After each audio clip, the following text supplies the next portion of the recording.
দেখো সুন্দর করে লাল করে ভেজে নিচ্ছি পটল, দই পটল বানাবো। ভীষণ গরম পড়েছে, দই পটল খেতেও ভালো লাগে। গোটা গোটা পটল পুরোটা ছাড়াইনি, একটু একটু রেখেছি, গাটা সবুজ ভালো লাগে। তাই কীভাবে রান্না করছি পুরোটাই শেয়ার করবো তোমাদের। মানে এইরকম একটা দই পটল থাকলে আর অন্য কিছু লাগে না, সঙ্গে থাকো। দেখো এখানে দিয়েছি অল্প একটু আদাটা একটু করে রেখেছি।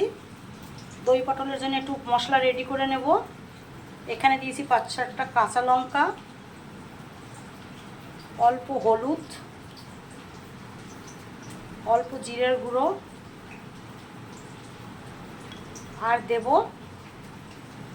একটু কাশ্মীরি লঙ্কার গুঁড়ো কালারের জন্য।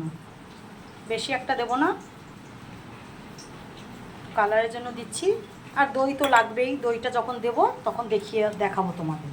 তাহলে মশলাটা একটু জল দিয়ে পেস্ট করে নিয়ে আসি, তাহলে সঙ্গে থাকো। এই দেখো পটলটা এভাবে করে লাল করে ভেজে নিয়েছি দই পটলের জন্য।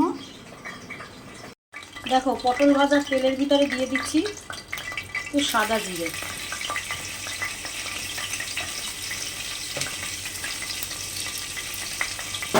একটু ফোড়নটা হবে। তেলটা আমি আর তুললাম না, এইটুকু তেল লাগবে দই পটলে।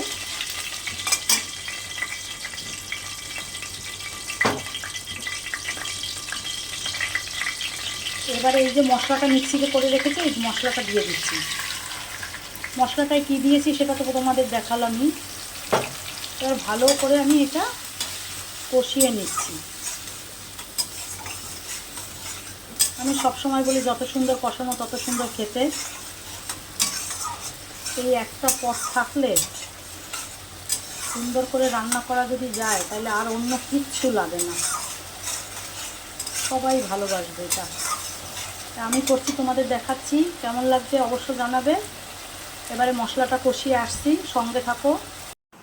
এই দেখো আমি টক দইটা একটু মিক্সিতে ঘুরিয়ে নেব। আর পটলে তো একটু দই বেশি লাগেই, তাই এখানে 100 গ্রামের মতন টক দই দিয়েছি। এটা একটু মিক্সিতে ঘুরিয়ে নেব। দেখো মশলাটা সুন্দর করে তেল ছেড়ে দিয়েছে কষানোটা।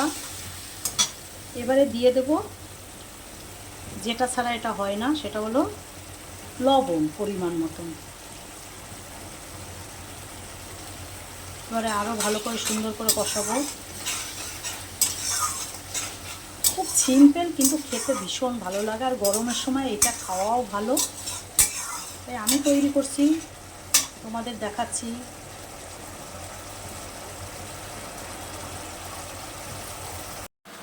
দেখো টক দইটা একটুখানি আমি মিক্সার জারটাই ঘুরিয়ে নিলাম, তাহলে একদম সুন্দর হয়। পটলের জন্য মশলা একদম কষানো রেডি, একদম তেল ছেড়ে দিয়েছে। এই সময় গ্যাসটাকে কমিয়ে আমি টক দইটা দেব, যাতে টক দইটা কেটে না যায়। আর আস্তে আস্তে এটা কষিয়ে নিতে হবে।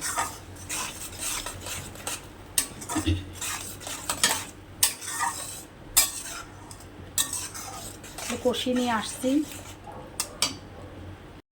দেখো কষানোটা কত সুন্দর হয়েছে দই দিয়ে। এবারে দিয়ে দেবো এই যে পটল ভাজাটা, এটা দিয়ে দিলাম একবারে, কেন পটলটা সেদ্ধ হতে হবে।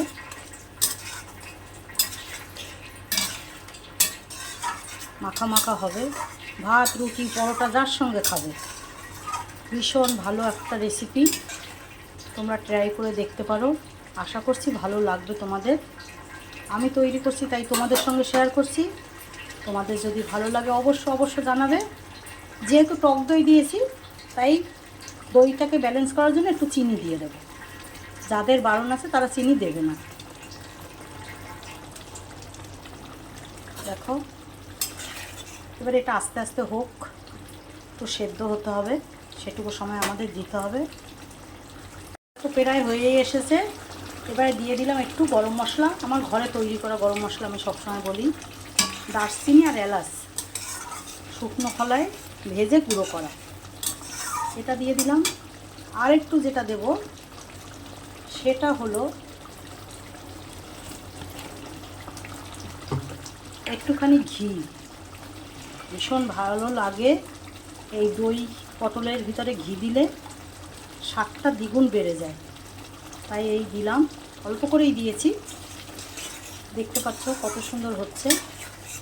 এবারে পুরো রেডি কিন্তু। এবারে আমি নামিয়ে তোমাদের দেখাবো।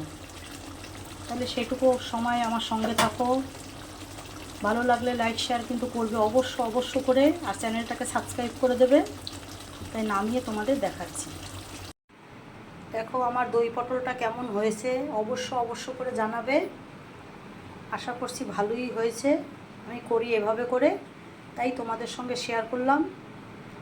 ভালো লাগলে লাইক শেয়ার কমেন্ট আর চ্যানেলটা সাবস্ক্রাইব করে দেখো। তাহলে এখন এই পর্যন্ত, আবার একটা রান্নার ভিডিও নিয়ে আসবো, সঙ্গে থাকবে।